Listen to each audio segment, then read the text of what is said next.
Factory Studios for another BLM Live in Session, and I'm here with Vagabon. How are you doing? I'm good. How are you? I'm good, thank you. So you guys are on a massive tour. You've been all around North America and now Europe. How's it all been going? It's been going well. It's kind of a crazy thing to go from a full US tour to like a full European tour, but I think it's been a lot of fun. You've actually spoken quite a lot about movement being an inspiration because you grew up in Cameroon and then you moved to New York. So I guess, did you get a lot of inspiration on this tour? It's hard to tell. It's happening in real time, so I think that like the processing kind of happens once you've stopped, at least for me. So I'm not sure what it will come out into, but because I'm still very much in it. So we'll see. Once the tour is done and I'm back in New York, I think I'll be able to process more of like how these different experiences like inform the next thing. And what are you going to be playing for us now? I'm going to be playing Cold Apartment. Awesome. Well, this is Vagabond with Cold Apartment.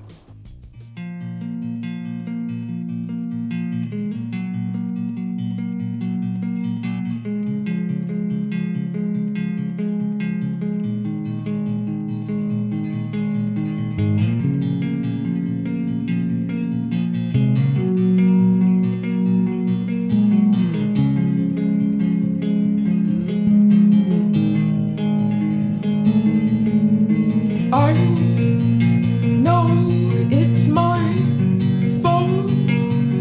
I gave up on everything, and I see you have it once. My heart, my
So you're self-taught and you've progressed really far, obviously. Can you tell us a bit about how the DIY scene, especially in New York City, has sort of helped shape that? I think just when I first discovered that people went to shows in like DIY communities, then I started going to shows and saw a lot of music. You have friends in bands and you find out of other bands through those friends, and so it kind of trickled into like a really solid community of musicians that you can learn from, not just technically, but also like how to tour, like how to say no to things. That's, just like basically like how to be an artist sustainably. So I think that being in those communities helped me figure a lot of that stuff out in like what I want and what I didn't want. With the huge success of Infinite Worlds, like it's done really well. I was wondering, for you personally, what's been like the nicest thing about it, having like your music out there and your image out there, aside from the obvious like fame and glory? Ooh, that's a scary thing. I think the nicest thing for me is that I get to do this as a living now, and to have something that came from such a dark and kind of emotional place in my life be transferred into a positive thing and like an affirming thing and a powerful thing in my head, is like it did its thing of like what I intended for it to do, which was to like heal all of these things that I felt like I hadn't really processed. And so the coolest thing is that like a part of my healing became my job, and it's like, that's pretty fucking cool. So you're going to perform Cleaning House for us. Can you tell us a little bit about how that song came apart or came to be? I wrote that song in my bedroom about 3.5 years ago.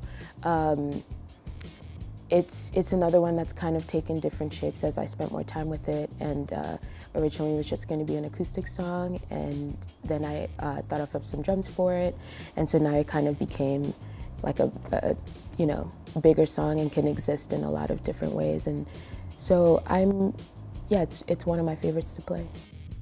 Well, this is Vagabon with Cleaning House.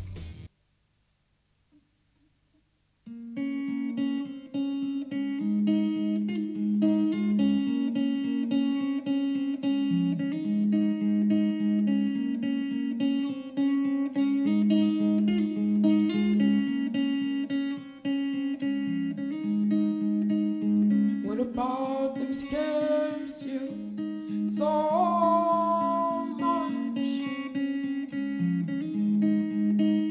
Mine standing there, threatens you standing too.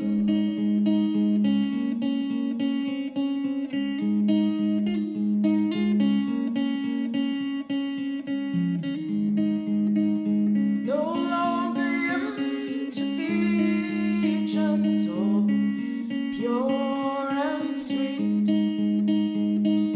not intimidating yet sure. If I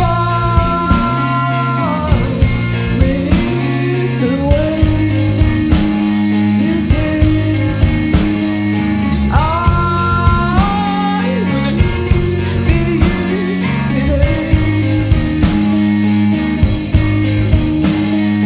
You only get to say these words because we enabled it. You only get to speak this way because we once stood for it.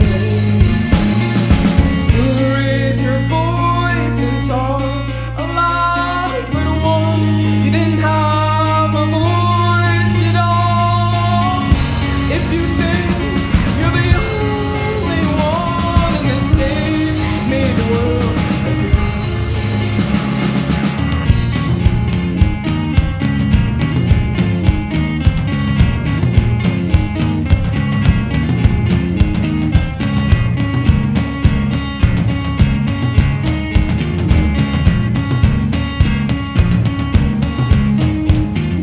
So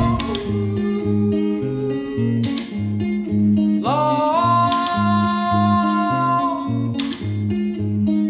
my old friend.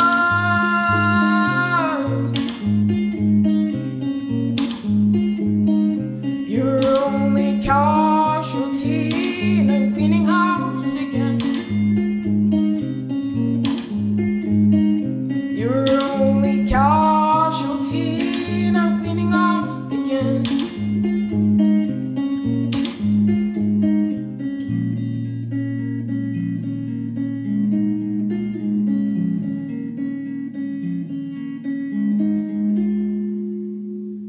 Vagabon, thank you so much. Thanks for the interview. Infinite Worlds out now.